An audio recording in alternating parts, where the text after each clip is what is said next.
Hello friends, welcome back to my channel. আজ আমি তোমাদের সাথে আলুর একটি রেসিপি আলুর মহারানি শেয়ার করব। নিরামিষ এই আলুর রেসিপিটি খেতে যেমন সুস্বাদু হয় সেরকম বানানোও খুব সহজ।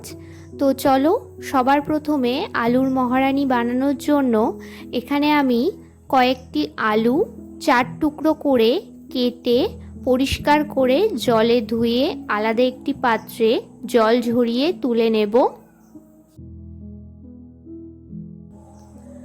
আমি এখানে প্রায় বড় সাইজের 7 থেকে 8টি আলু 4 টুকরো করে কেটে নিয়েছি।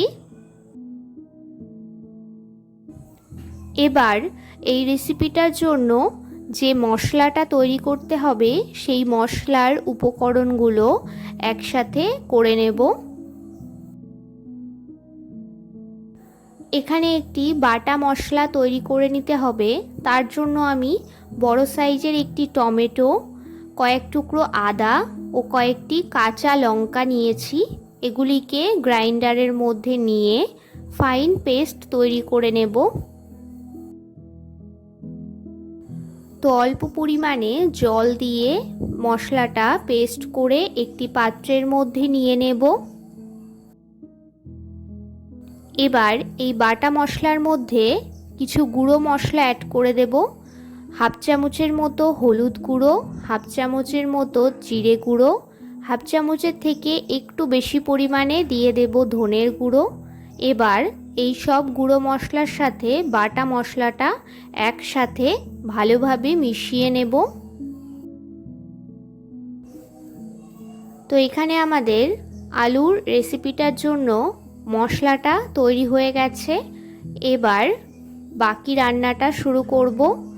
গ্যাসে একটি ননস্টিক প্যান গরম করে নিয়েছি। এর মধ্যে দিয়ে দেব বেশ কিছুটা পরিমাণে সাদা তেল।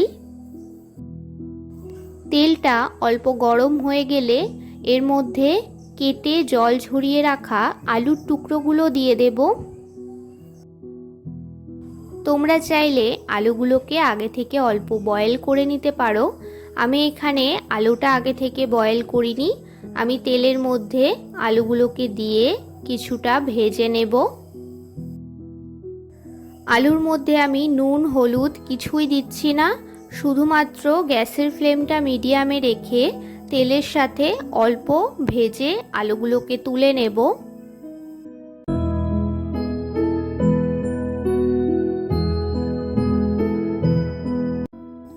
তো আলুগুলো এখানে ভেজে তুলে নিয়েছি। এবার ওই পাত্রের মধ্যেই আরও কিছুটা পরিমাণে সাদা তেল দিয়ে দেব। তেলটা কিছুটা গরম হয়ে গেলে এর মধ্যে ফোড়নে দিয়ে দেব গোটা সাজিরে, দিয়ে দেব একটি শুকনো লঙ্কা, আর কালারটা সুন্দর আসার জন্য দিয়ে দেব অল্প পরিমাণে চিনি। এবার গ্যাসের ফ্লেমটা মিডিয়ামে রেখে ফোড়নের থেকে যখন সুন্দর একটি অ্যারোমা বেরোতে শুরু করবে তখন এর মধ্যে সেই পেস্ট করে রাখা মশলাটা দিয়ে দেব।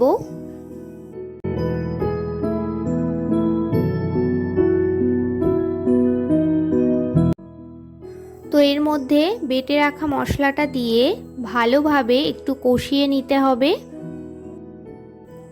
মশলাটা একটু কষানো হয়ে গেলে এর মধ্যে বাকি উপকরণগুলো এক এক করে দিয়ে দেব।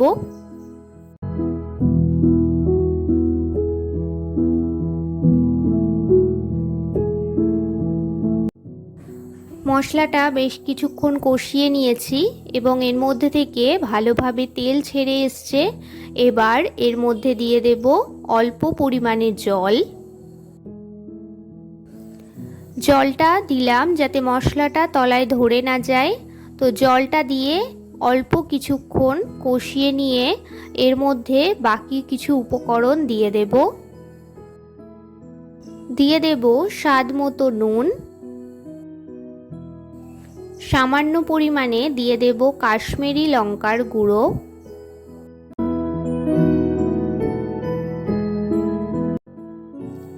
1 থেকে 1.5 চামচের মতো দিয়ে দেব আলুর দমের মশলা। এবার এই সব কিছুর সাথে আবারও মশলাটা ভালোভাবে কষিয়ে নিতে হবে।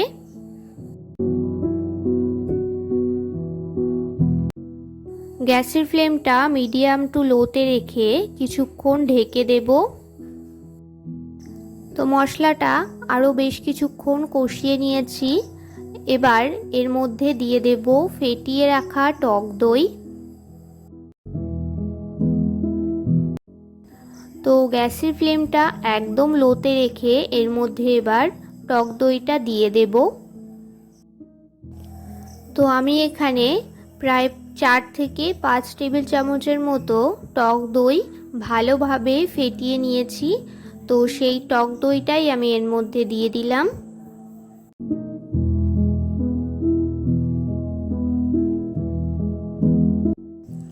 টক দইটা দিয়ে আবারও ভালোভাবে মশলাটা একটু কষিয়ে নেব।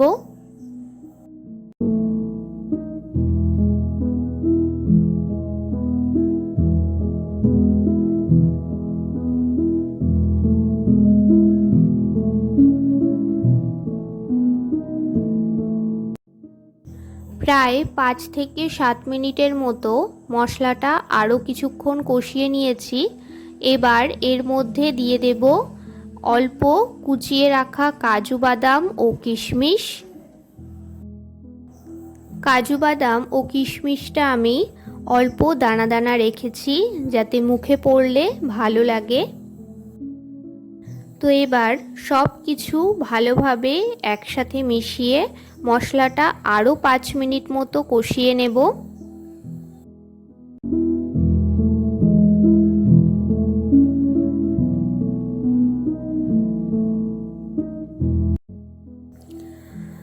এবার মশলা থেকে যখন তেলটা ছেড়ে আসবে, মশলাটা ভালোভাবে কষানো হয়ে গেলে এর মধ্যে ভেজে তুলে রাখা আলুর টুকরোগুলো দিয়ে আবারও মশলার সাথে ভালোভাবে আলুগুলোকে কষিয়ে নেব।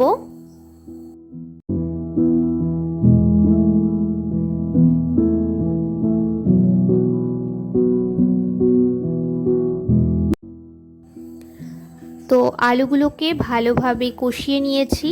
এবার পর্যাপ্ত পরিমাণে জল দিয়ে আলুগুলো সেদ্ধ হতে দেব।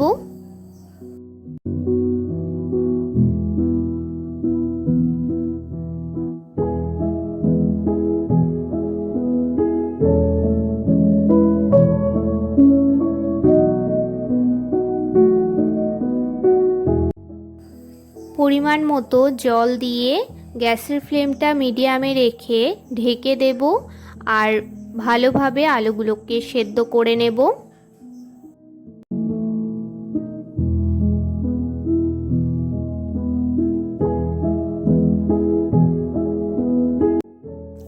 তো গ্যাসের ফ্লেমটা মিডিয়াম টু লোতে রেখেই বেশ কিছুক্ষণ ধরে আলুগুলোকে ভালোভাবে ফুটিয়ে সিদ্ধ করে নিতে হবে। আর যদি তোমরা আগে থেকে আলুগুলোকে সেদ্ধ করে নাও তাহলে এখানে জলের পরিমাণটা তোমরা তোমাদের মতো বুঝে ব্যবহার করো।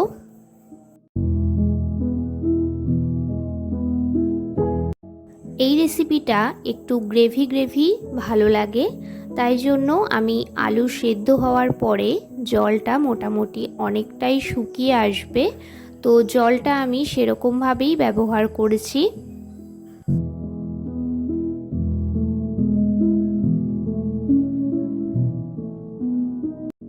তো প্রায় 10 থেকে 15 মিনিটের মতো আলুগুলোকে ভালোভাবে ফুটিয়ে নিয়েছি। আলুগুলো এখানে সেদ্ধও হয়ে গেছে।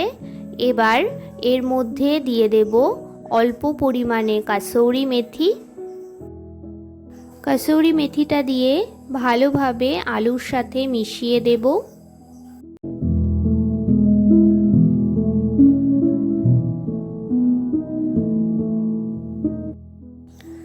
তো এখানে আলুটা আরও কিছুক্ষণ ঢেকে ফুটিয়ে নেব যাতে গ্রেভিটা আরও একটু ঘন হয়ে আসতে পারে। তো এখানে আমাদের আলুর মহারানী রেসিপি একদম তৈরি হয়ে এসছে। এবার নামানোর আগে এখানে 1 চামচের মতো বাটার দিয়ে গ্যাসের ফ্লেমটা একদম কমিয়ে কিছুক্ষণ ঢেকে ফুটিয়ে নেওয়ার পর নামিয়ে নেব। তো এখানে আলুর মহারানি রেসিপিটা একদম তৈরি।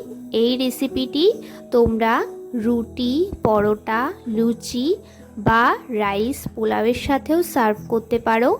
খুব সহজেই এবং কম উপকরণ দিয়েই তোমরা বাড়িতে চটজলদি বানিয়ে ফেলতে পারো আলুর মহারানি রেসিপি। আমার এই রেসিপিটি তোমাদের কেমন লাগলো আমাকে অবশ্যই কমেন্টে জানিও। যদি ভালো লেগে থাকে তাহলে একটি লাইক করে দিও। আমার চ্যানেলে নতুন হয়ে থাকলে চ্যানেলটি সাবস্ক্রাইব করে পাশে থেকো। দেখা হচ্ছে নতুন ভিডিওতে।